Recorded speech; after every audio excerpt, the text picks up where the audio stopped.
Today's topic is purpose, finding the reason why, or finding the reason you survived what should have destroyed you.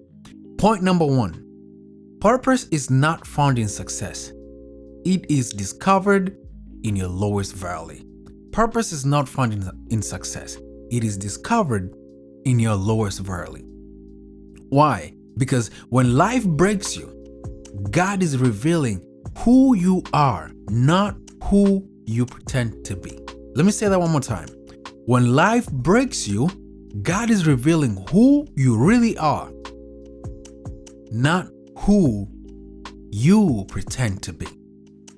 You see, when you're going through tough times, when your friends walk away, when things are not working out, the person who you are comes out.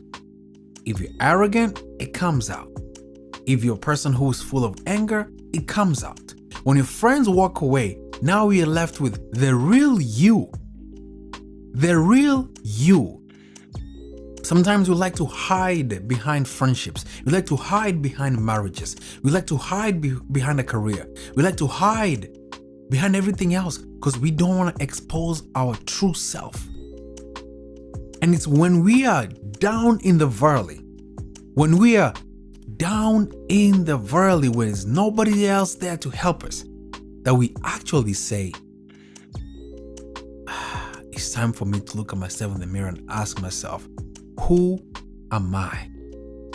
How can I become better?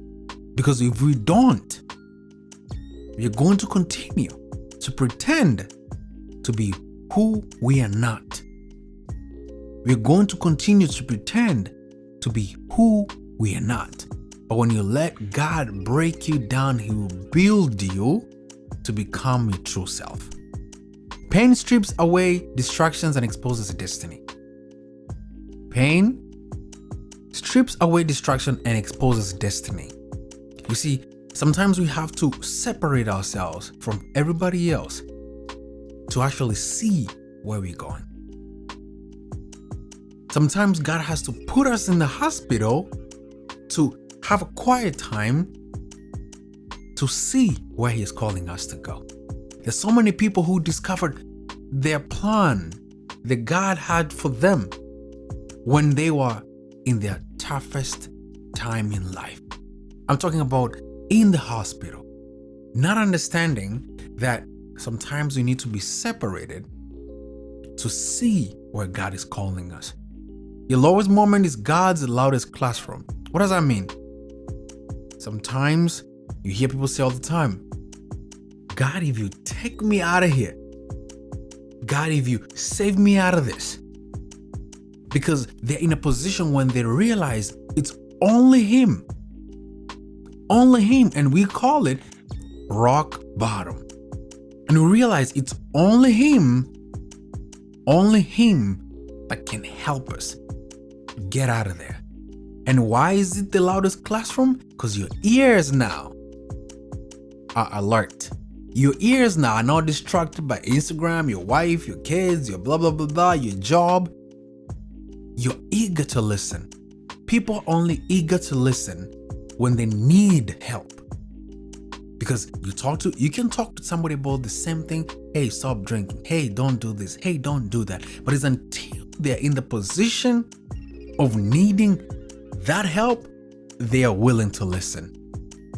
How many times have God told you don't do this, don't do that, and you don't listen because there's so much distraction? And sometimes He has to put you in a position to be quiet with Him so that He can speak to you. How many people went to prison and after getting out of prison, they start saying, I heard for the first time the voice of God when I was in prison. It's because God took them away from the normal civilian lifestyle or the normal, away from everybody else and every distraction to put them in a little cage to actually get them to listen. Your lowest moment is God's loudest classroom.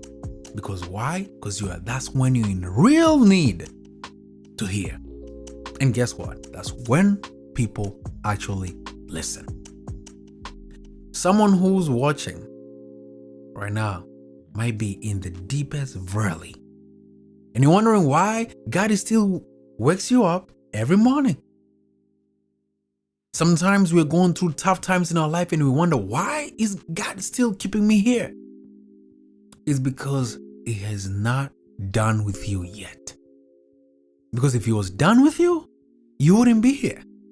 But because He still has a purpose for you, He still has a purpose for your life, He's still keeping you here. And that means there's a purpose breathing inside of you. So if you're listening to me and you're asking yourself, how's 2026 going to be different than 2025? I got two things for you. First, you have to tell yourself the truth. You have to remind yourself that, hey, for me to get better, I have to tell myself the truth about the things that I'm not doing right. And then after that, you have to be intentional every single day. Every single day, making the small steps towards where you're trying to go, because small steps towards a great comeback. Towards a great comeback.